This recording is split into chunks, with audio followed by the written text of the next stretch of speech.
Hello everyone. इस question में हम लोगों ने कोलिजन ऑफ बॉल्स पे एक क्वेश्चन लिया है। यहाँ पर हम वेक्टर अप्रोच पे ज़्यादा फोकस करेंगे।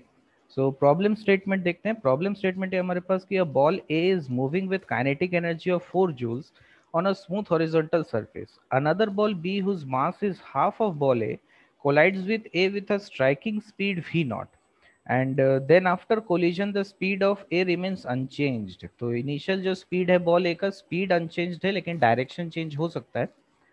नाउ सेकंड केस है हमारे पास, if the ball B collides with A with a striking speed 2 v naught and direction same as earlier instead of v naught, then the kinetic energy of a after collision becomes 16 joules. And in the third case, if ball b collides with a with a speed v naught but direction reversed, then तो हमको kinetic energy ball A का निकालना है after collision in third case and kinetic energy of B before collision in third case. So in all the three cases you can assume that the ball B comes to rest after each collision. So you can pause the video and give a try to this question and उसके बाद फिर आप आकर solution part को देख सकते हैं. So having said that, let us move on to the solution part.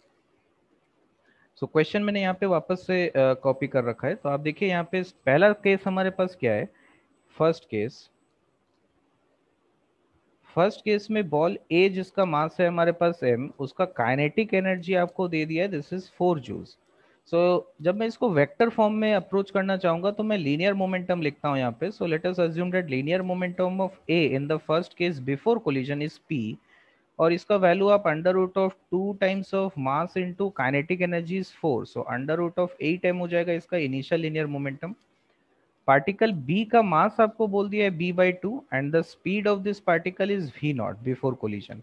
सो इसका लीनियर मोमेंटम मैं pb अज्यूम कर लेता हूँ which is equal to m/2 times of v naught. ठीक है. एंड जस्ट आफ्टर कोलिजन क्या हुआ यहाँ पे. Just after collision just after collision हमको बोल दिया है कि पार्टिकल बी रेस्ट पर आ जाता है in each case. Particle B का लीनियर मोमेंटम आफ्टर कोलिजन 0 हो गया, और पार्टिकल ए के लिए आपको फर्स्ट केस में बोल दिया that the speed remains unchanged. So if the speed is unchanged, then the linear momentum magnitude, the magnitude of linear momentum after collision, this will be equal to p. जो before collision था उसका magnitude same रहेगा but direction will definitely change.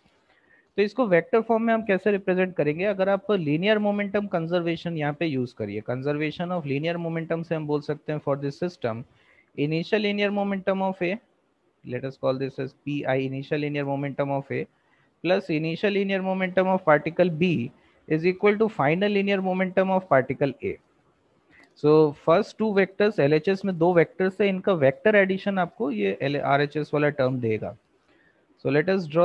यहाँ पे मैं मान लेता हूँ कि एक वेक्टर मैंने एज्यूम किया. Let us call this as initial linear momentum of particle A and I have taken this magnitude as p. तो p का वैल्यू हमको अंडर रूट ऑफ 8m मालूम है, ये हम लोगों ने कैलकुलेट किया यहाँ पे, plus initial linear momentum of b. अब मेरे को डायरेक्शन यहाँ पे मालूम नहीं है, आप कोई भी डायरेक्शन एज्यूम कर सकते हैं, मैं एक डायरेक्शन आर्बिट्रेली एज्यूम कर लेता हूँ यहाँ पे. This is the initial linear momentum of particle b. इन दोनों वेक्टर्स का रिजल्टेंट हमको मिलना चाहिए final linear momentum of particle a. अब फर्स्ट केस में फाइनल लीनियर मोमेंटम का magnitude is same as the linear momentum of A before collision, so I can take this magnitude as p and let us call this angle as theta. तो आप देख सकते हैं ये एक isosceles triangle है. आप इसको अगर मैं नंबरिंग कर दे रहा हूँ ओ ए बी, मैं इसको बोल देता हूँ. तो O A B, this triangle is an isosceles triangle, this angle is also theta. So from triangle OAB, you can say that this AB length PB must be equal to 2p cos theta. आप simply point O से एक perpendicular यहाँ पे drop कर सकते हैं. You can drop a perpendicular over here on this side A B. तो आप देख सकते हैं this A B length will be p cos theta plus p cos theta which will be 2p cos theta. So this is our first expression. Second case में जाते हैं. Second case में हमें बोल रहा है if the ball B collides with A with a striking speed 2 v naught, direction same as earlier. तो linear momentum double हो जाएगा, है ना. इनिशियल लीनियर मोमेंटम जो था फर्स्ट केस में उससे डबल हो गया पार्टिकल बी का लीनियर मोमेंटम सेकंड केस में, बट डायरेक्शन इज सेम. तो अगर डायरेक्शन सेम है तो सेकंड केस के लिए अगर आप लीनियर मोमेंटम बनाएंगे पार्टिकल बी का, तो वो एग्जैक्टली ए बी वेक्टर के अलोंग ही आएगा लेकिन उसका मैग्नीट्यूड डबल हो जाएगा.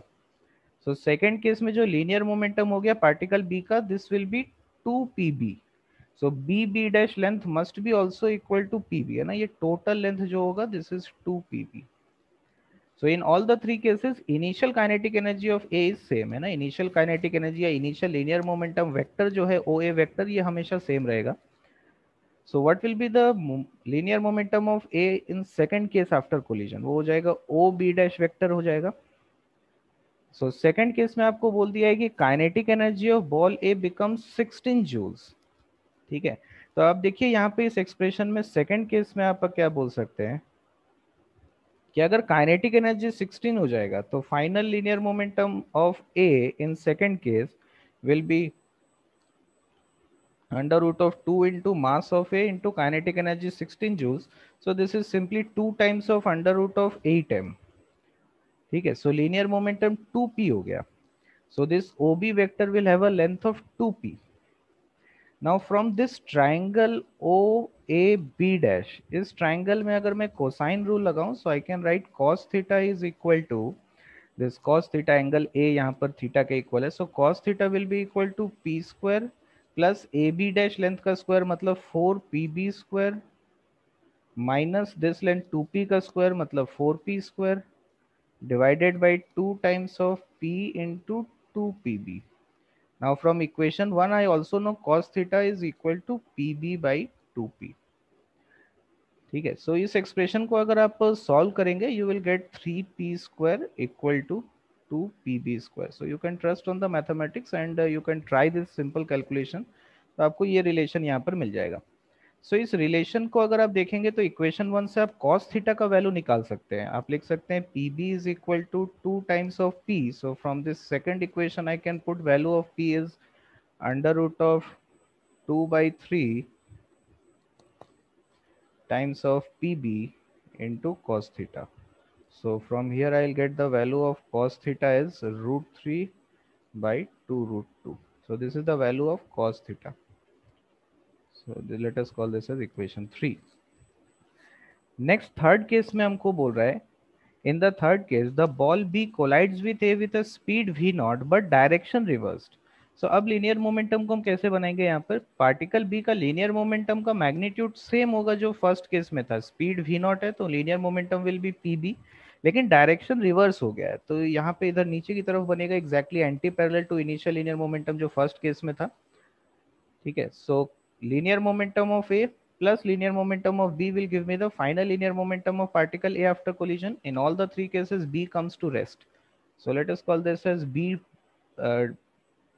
डबल प्राइम, और ये मैग्नीट्यूड हो जाएगा PB के इक्वल होगा A B डबल डैश वाला point. This length will B PB. अब ये एंगल आप देख सकते हैं this is pi minus theta. So next अगर मैं इस ट्राइंगल को कंसीडर करूं थर्ड केस के लिए, triangle OAB double dash. So again, if I use cosine rule, so cos of pi minus theta, this will be equal to p square plus pb square minus final linear momentum A का मेरे को नहीं दिया है third case में, I am assuming this as p3. So minus of p3 square divided by 2 times of p into pb. Now this is minus cos theta, है ना, cos pi minus theta is minus cos theta. And again I know the value of cos theta, हम लोगों ने यहाँ पे calculate किया था. So this is minus root 3 by 2 root 2. So यहाँ से आप P3 का वैल्यू कैलकुलेट कर सकते हैं. You will get P3 equal to 2p. So again you can trust on the mathematics and try this simple calculation. You will get P3 equal to 2p. So इस calculation के बाद अब आप इस options को यहाँ पर देखिए, ये क्वेश्चन अब आप सॉल्व कर पाएंगे. पहला पार्ट हमको बोल रहा है kinetic energy of ball A after collision in third case. So third case में हमको ये मालूम है कि फाइनल लीनियर मोमेंटम हो गया p3. So kinetic energy of A कितना हो जाएगा, लीनियर मोमेंटम का square divided by 2 times of particle A. अब p3 का वैल्यू 2p के इक्वल है, so this is 4p square divided by 2m. So this is 2p square by m. अब p का वैल्यू हम लोगों को ऑलरेडी मालूम है, p is equal to under root of 8m, है ना, ये हम लोगों ने एज्यूम किया था. सो इसको आप अगर पुट कर देते हैं, so this will be 16 joules. So kinetic energy of A after collision in third case will be 16 joules. Next इस पार्ट में आपको बोल रहे हैं kinetic energy of ball B before collision in third case. तो before collision linear momentum third case में particle B का वो पीबी के इक्वल था, now we know the value of PB is 2p cos theta, ठीक है, इस इक्वेशन 1 से, और cos थीटा का वैल्यू भी मेरे को मालूम है, so this will B √3 by √2 times of p. So what is the kinetic energy? Kinetic energy is momentum square, which is 3p square by 2 divided by 2 times of mass of particle b, which is m by 2. So ये आ जाएगा हमारे पास 3p square divided by 2m. ठीक, अब यहाँ पर p का value again आपको √8m मालूम है, सो आप p का वैल्यू √8m पुट करेंगे, so this will be 12 joules. So final kinetic energy of ball b, so in third case the kinetic energy of ball b before collision will be 12 joules.